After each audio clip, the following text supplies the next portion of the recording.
Am I ready?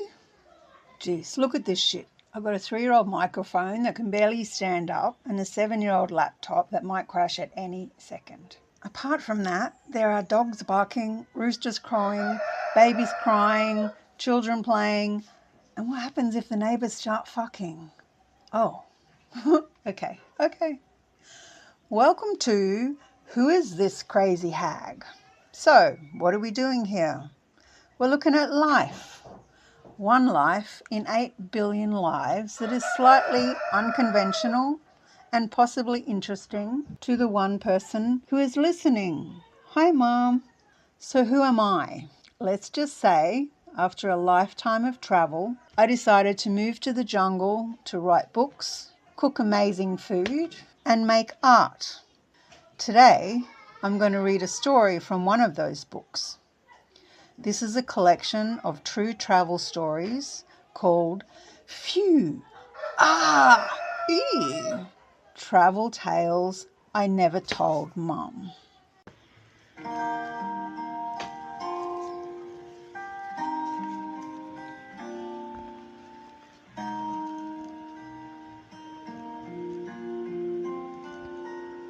If your ideal vacation includes lounging in hammocks and reading books, Secret Garden could be the perfect spot for you.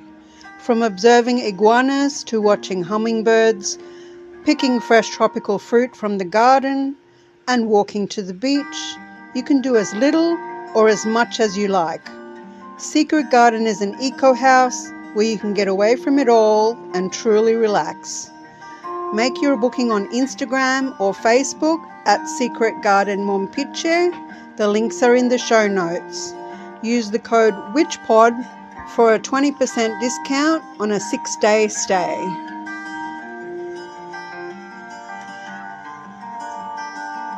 So today's story happened in Indonesia about 35 years ago, I want to say.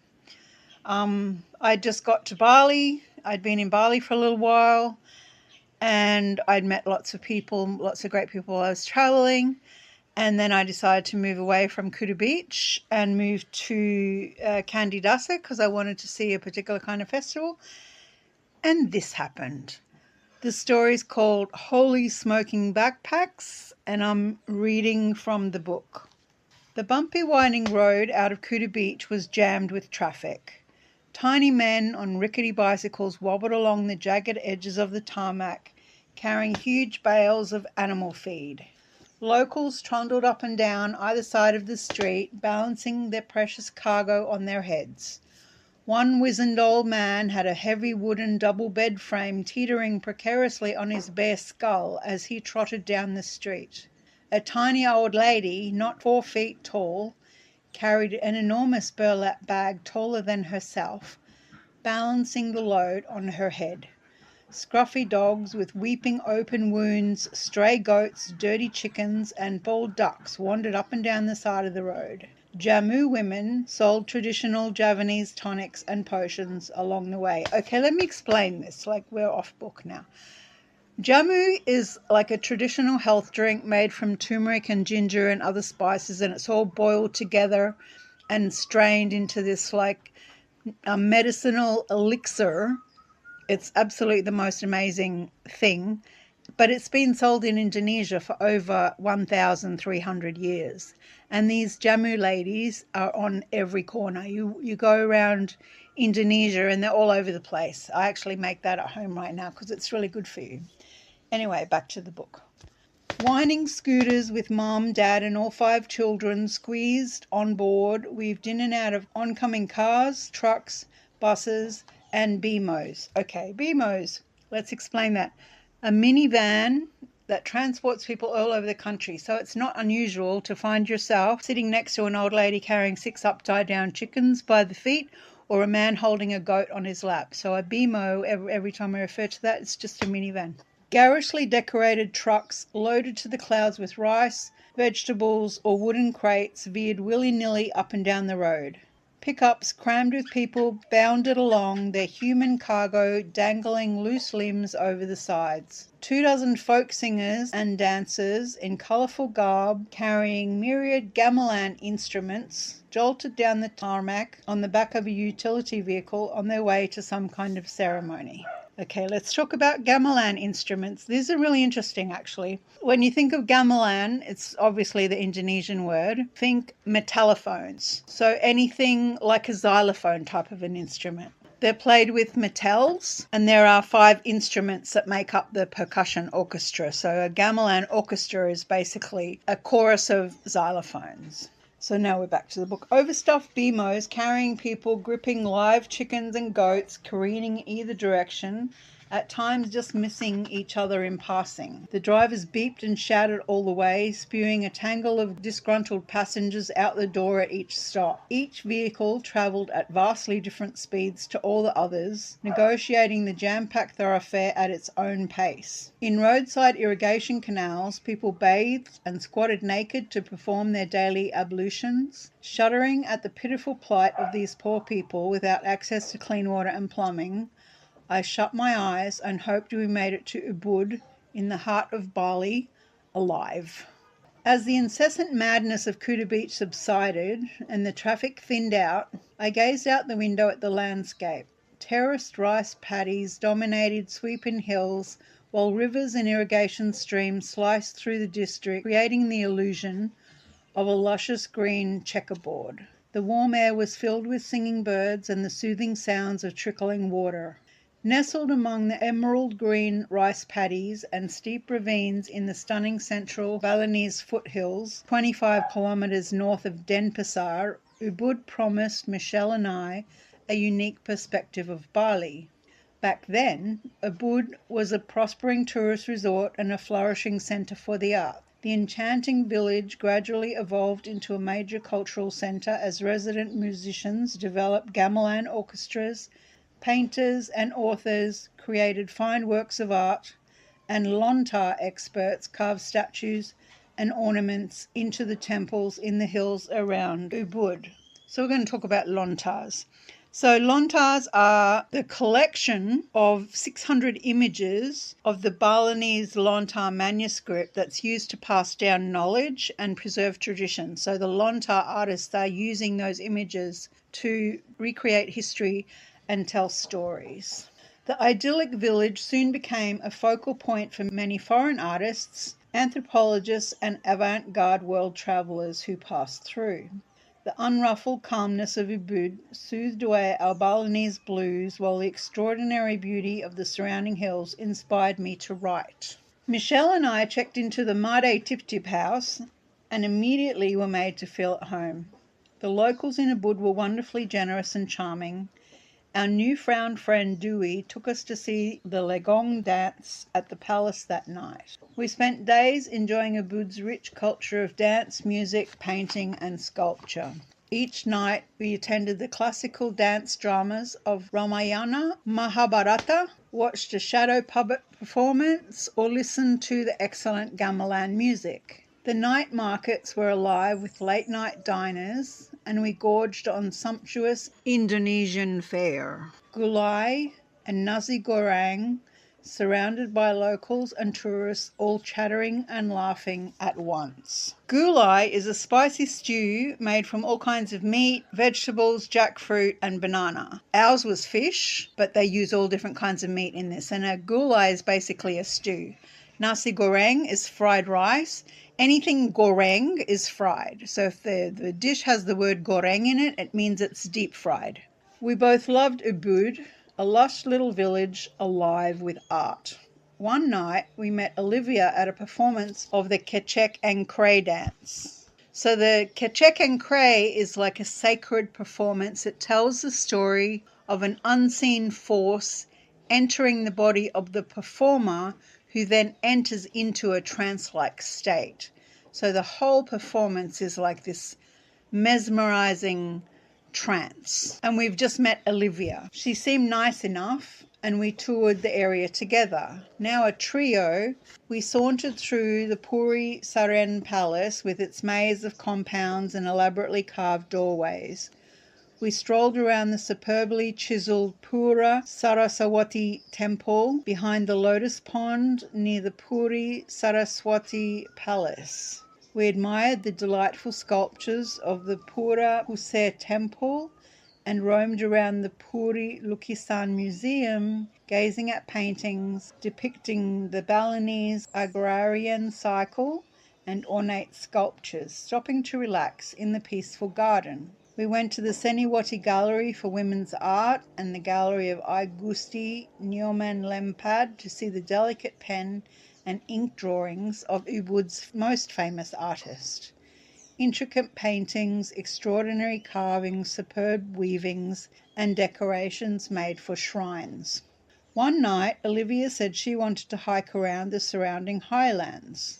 Michelle and I joined her, and we spent a week hiking around the picturesque hills and gorges. On the way to Payangang, we stopped at the Kampuan Bridge to see the 8th century Pura Gunung Leba temple before striding into the village with its extraordinary rice terraces, stepping down towards the Ayung River below. We huffed and puffed up a long flight of steps to Penestanan village to observe the delicate works of local painters and beadworkers before trudging through the rice paddies to see spectacular views of distant volcanoes. After playing with monkeys in the dense bamboo forest, we tried to lose ourselves on a small unpaved track between rows of little cottages and then up to the Cyan Ridge, where we were privileged to witness the dramatic view of the Ayang River. Further up the road, we followed a long winding path down to the flowing river, where we splashed and played in refreshing cool water, whiling away the peaceful afternoon under the hot sun, dozing on lush riverbanks. Michelle and Olivia instantly became the best of friends. At times, I found Olivia whiny and complaining, and her grating accent put my teeth on edge. Easygoing Michelle's clear-clipped tongue didn't bother me. My broad twang and bizarre sense of humour added a touch of weirdness to our international group. Despite Olivia's annoying idiosyncrasies, I found some patience and got over myself. We stuck together and hiked. We wandered through the verdant rice fields and coconut groves, through the villages of Petulu, Tegalang, and Pujang, to the dramatic sculptured rice terraces of Sebatu, and cooled off in the fresh pools of the holy spring at Sebatu. On our last day of hiking, we planned to walk to the moon.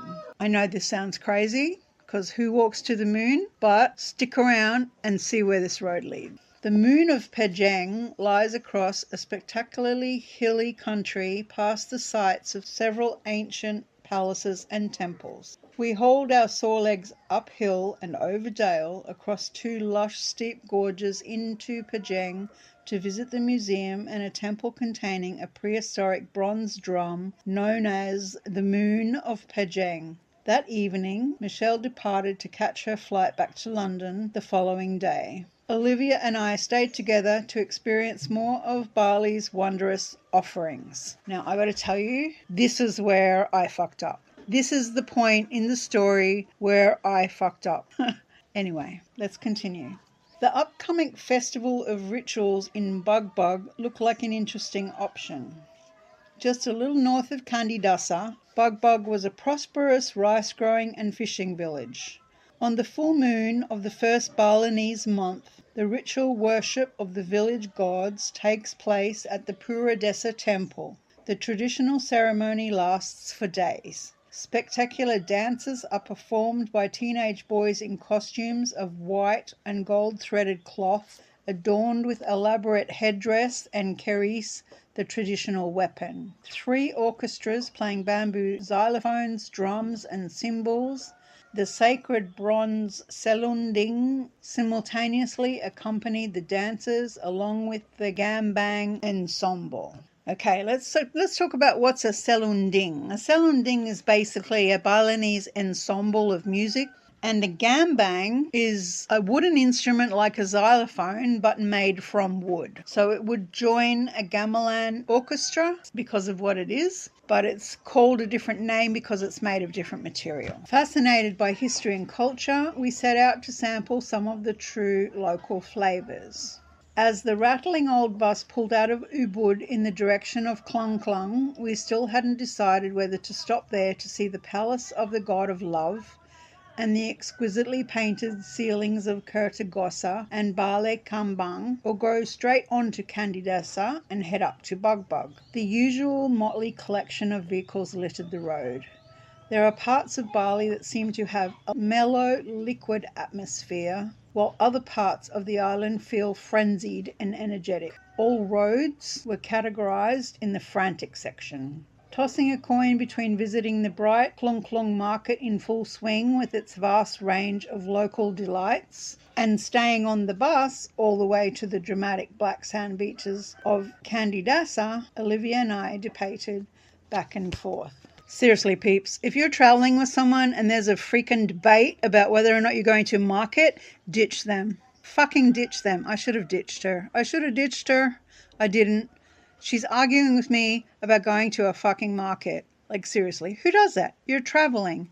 Go to the freaking market. It's so worth it. You don't have to buy anything. Just go. They're so amazing. Markets all over Indonesia, all over Asia, they're so incredible. Do not miss the markets. Don't argue with someone about going to the markets. Just go to the fucking market. Back to the book. The highway snaked through lush jungle, rice paddies and endless coconut groves. The bus stopped every few minutes to pick up passengers. Just when we thought not one more person could possibly fit through the door, the bus would stop and someone else would squeeze inside, jammed between old ladies carrying chickens and men with bundles of reeds strapped to their backs. The crowded local bus lumbered slowly up steep hills, then swooped recklessly down the other side. My nose buried in a guidebook, I read about the two small temples at Candidasa, one for Siwa and the other one for Harati, that overlooked a beautiful palm-fringed lagoon by the beach. Siwa is another name for Shiva, one of the Hindu gods, and Harati, she's a deity of protection. So even though she's supposed to be a protector, she's actually recognized as a female demon. Olivia whined about the speed of the bus. I read about the sights of Klung Klung and tried to make up my mind. The festival in Bugbug would be grand, but did I want to travel any further with Olivia? To be quite frank, no. Just outside a little village near Gianya, a man jumped onto the bus carrying a small tin of petrol with no lid on it. An unlit cigarette dangled from the left corner of his mouth. Olivia flipped out. He's going to smoke. He can't do that. It's dangerous. As the bus rumbled through the fertile district of Banjar Angkan, Olivia and I argued about whether or not to stay on the bus. I couldn't see the problem. I'd spent months travelling in local Indonesian buses. People climbed onto vehicles with all kinds of crazy, weird and wonderful things. We'd been travelling less than an hour. Candidasa was another hour away. On the other hand, Klung Klung was only 15 or 20 minutes down the road. I began thinking I could ditch her there and continue on at my own pace. Honestly, when you're travelling, you put your life in other people's hands all the time. You get off a plane and get in a taxi at the airport. You don't know that person. Your life is in their hands. You don't know if there's some kind of maniac driver. At any airport, you go and you put your life in somebody else's hands. All over the world, we do it all the time. Everybody does it. Every time an Uber shows up, that's somebody else's hands. That's your life. We do it all the time. And so this guy on the bus with the thing, I didn't think anything of it. I'd been traveling for a little while. I thought that was kind of normal. Olivia nagged me to death and I surrendered. There is nothing worse than struggling to enjoy a holiday in paradise when someone is twisting your ears into knots. I reluctantly conceded and apologetically asked the driver to stop. He demanded the full fare to Klung Klung. I knew he was trying to rip us off, but sick of being harangued, I gave him the money. The difference was less than $1, and the last thing my mental health needed was another dispute over nothing.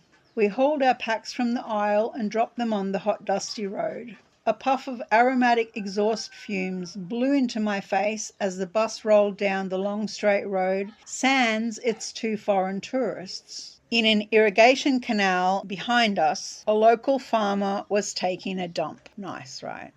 Perfect. It couldn't have got better, honestly. Uninspired to ask him how far the next town was, I threw my backpack on the side of the road and plopped down on top of it. Our unscheduled stop bothered me. Everything about Olivia annoyed me. If I had to spend another minute with this pedantic, whining tourist, I would throttle her.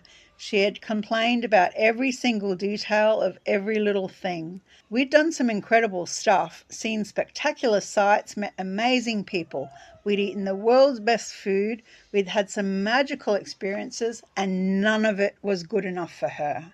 She was standing on the side of the road looking forlornly down at her too heavy rucksack and moaning about what we would do next. That was the last straw. I erupted in a volcanic display of verbal fireworks that could easily have equaled Bali's revered holiday mountain, an active volcano, the lofty Gunung Agung. I let her have it. Tearing shreds from her, limb by limb, I shouted lengthy, colourful phrases spiced with hot fury and flaming language that she had no business travelling around the world and that she should have stayed at home with her first world comforts, her cable television, her junk food outlets, and her mother. As my second sentence, something about her endless list of inconsequential grievances, began bursting from my lips in a spurt of steaming rage, frothy volcanic lava, and fiery rhetoric, the bus blew up. Fuck. Spinning around at the sound of the explosion, I stared in horror at the smoking bus we'd been sitting on a few minutes earlier. The front of the vehicle was engulfed in flames. I can only assume that the man with the open petrol can had lit his cigarette. Within seconds, a dozen bus windows popped open and screaming passengers flung themselves out onto the road, rolling into the irrigation ditches on either side. Shocked, Olivia and I stood gawking at the burning bus with our mouths agape. In a matter of minutes, the road teemed with people who had come running from the jungle and nearby farms. As I bandaged burns and helped locals carry buckets of water from a nearby well, I could have bitten off my tongue. After several hours, rescue services had transported the wounded to hospital and most of the carnage had been cleared. Olivia and I climbed onto different buses and went our separate ways, but not before I apologized and thanked her for inadvertently saving my life. Phew.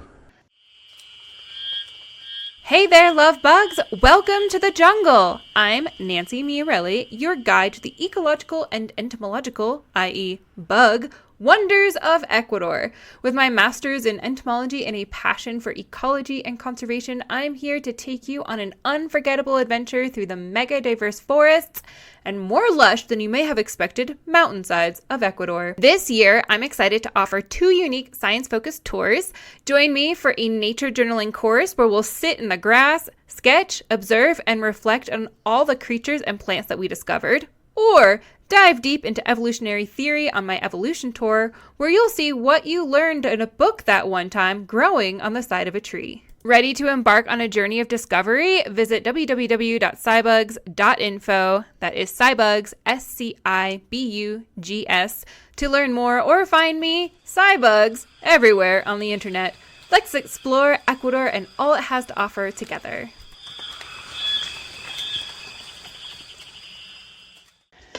My takeaways from this story are, number 1, don't travel with people who annoy you. It's a waste of your time and energy. Number 2, if someone gets on the bus with an open can of petroleum and a cigarette, get off the fucking bus.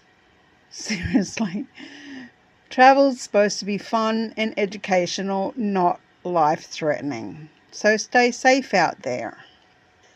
Okay, so you can find us on Blue Sky at The Witch Pod. And if you'd like to grab a copy of Phew, Argh, You can get a paperback from Amazon or get the ebook directly from us. Just email thewitchpod@gmail.com. That's the W-I-T-C-H pod@gmail.com to request your ebook and read along with the podcast. See you next time when we travel to Syria.